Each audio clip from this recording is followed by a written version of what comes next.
resonates with people is because it's such an earth-friendly thing to do. I mean, we're going to be recycling all of these wonderful clothes that women are going to give to us, and shoes and handbags. What a great thing to give those outfits a new life. And for women who need to dress professionally, what a great way for them to, give something back to the community, get maybe a little tax write-off, and go out and get some new stuff. So there's a really nice sort of a recycling piece to this. Another thing that I think resonates with folks in the community is that the fundraising is all going to be done local, and everything we spend will be invested here locally. There's no dues. We have a small licensing fee we have to pay, but we get all the benefits of being part of a national, international organization, but we have a lot of freedom to do what we want here and craft this the way we want to. As a matter of fact, when we were doing our business plan, we were all kind of going, how do we do this? We got guidelines, right? But we said, well, can we talk to some other Dress for Successes and see how they're doing this and that and the other? And they're like, we want you to make this your own. Don't worry about it. There's no wrong answers. Just get your plan together and get it to us, and we'll go from there. We'll start the dialogue. And that's where we're at in the process. We have gotten our first feedback from Dress for Success Worldwide on our plan. We're in the last stages of the revision of the plan. It's due soon. And then it will go before their Worldwide Council. They meet quarterly, and we don't know exactly when that will be. Once that council votes, then it goes to the Worldwide Board, and then they actually do the voting, and then we'll get the word. So it's probably going to be about 3 months before we actually have contracts in hand for us to sign, but from there we really have to hit the ground running. I think the other thing that really resonates with people with this mission is, it's just fun to dress up and help someone look great. And our personal shoppers, those are the women who are going to meet that woman when she gets to our doorstep. And she's going to be trained, and she's going to help her look great. And she'll also coach her a little bit on some interview skills and some poise and diction and that kind of thing. But just being in that role of helping a woman one-on-one, I think, is really appealing to a lot of people, because you're giving her, that just incredible experience. And we want our boutique to be fabulous. I mean, some of the other Dress for Successes are just beautiful boutiques, and we want that for the women we serve.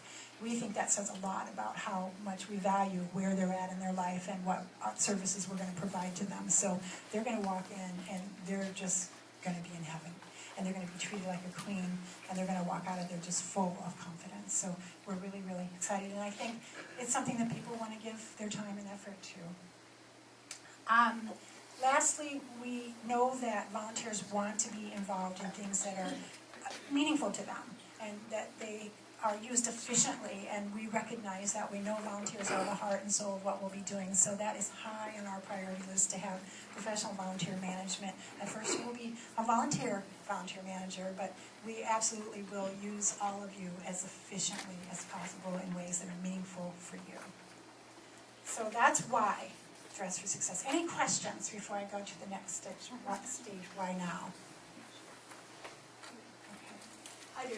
Yeah, jump in. Do you have a storefront anyplace in We do mind? not have a location. We're looking at Davenport, obviously. It's the biggest area. It really should be on a bus route for people who don't have transportation. But we don't need a big storefront, because people aren't going to come and drive by and see us and, come in. They're going to come to us by referral. However, we do want to be accessible for our donors. People are going to bring in suits, or people may host a suit drive at their business, and they're going to have a truckload of stuff to bring in, and so we want it to be very accessible, safe, visible. We're thinking actually not far from here, up maybe by Incredible Pizza. There's several commercial spaces up there, but it all depends what happens next fall when we really get to raising money to see how much space we can afford. Now, will the clothes and everything be free for the women, or will it be like some organizations charge them just a nominal fee just to sort of give them a sense of ownership, and they're just not getting a handout or something? No, it will be free. So all be free. You try to get them as volunteers after they've got back on Many their feet. do, and some dress for successes, as they grow, they end up employing, some of the women on a part-time basis to be a personal shopper or to help with the career center. So, yeah. Thank you. You're welcome. The reason I wanted to talk about why now is because I really want you to see that there's this is such an opportune time for us to start this. The economy has changed so much, and we know that competition for jobs is just incredibly fierce. And I don't think it's going to change anytime soon. So we do want to give women that extra edge that they're going to need to get out there and compete with everybody else. We also know that, this sort of grunge look at work, if you will, it's kind of fading. I mean, I'm hearing from a lot of professionals in the field that we want women to dress nicely at work, certainly for a job interview. Now, they don't have to wear a suit every day, but how you dress reflects how you are. Like, here's one of our signs that one of our team members made. How you look, how you feel about yourself. So we absolutely think that sense of how you dress matters is coming back in style and is going to be more important. A lot of baby boomers are retiring, and they have a wealth of knowledge and expertise to share. They aren't ready to just, sit home and watch or eat bonbons all day. They want to give back to their community, and I think it's really exciting that. Sorry. I think it's really exciting that my generation, although I'm at sort of the tail end of the boomers, we were such idealists, and now as we're hitting retirement age, it's happening again. I mean, look what Bill and Melinda Gates have done with, this incredible philanthropy that we see sweeping across the country. There's going to be a lot of energy to give back to this effort and expertise. So we're really excited about that. The Quad City community is very generous with local efforts. Does anybody have a white SUV? White SUV? Okay.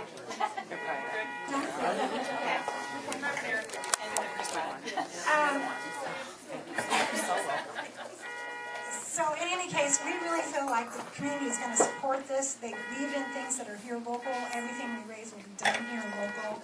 All the money that will be raised will go to things that help women in our community. And I think people really like missions that are not just a handout. We're really giving them a hand up. And I think that makes a big difference in the kinds of, the degree of commitment to the effort. The support and the degree of support is tied to those efforts where it makes a big difference. Not just, short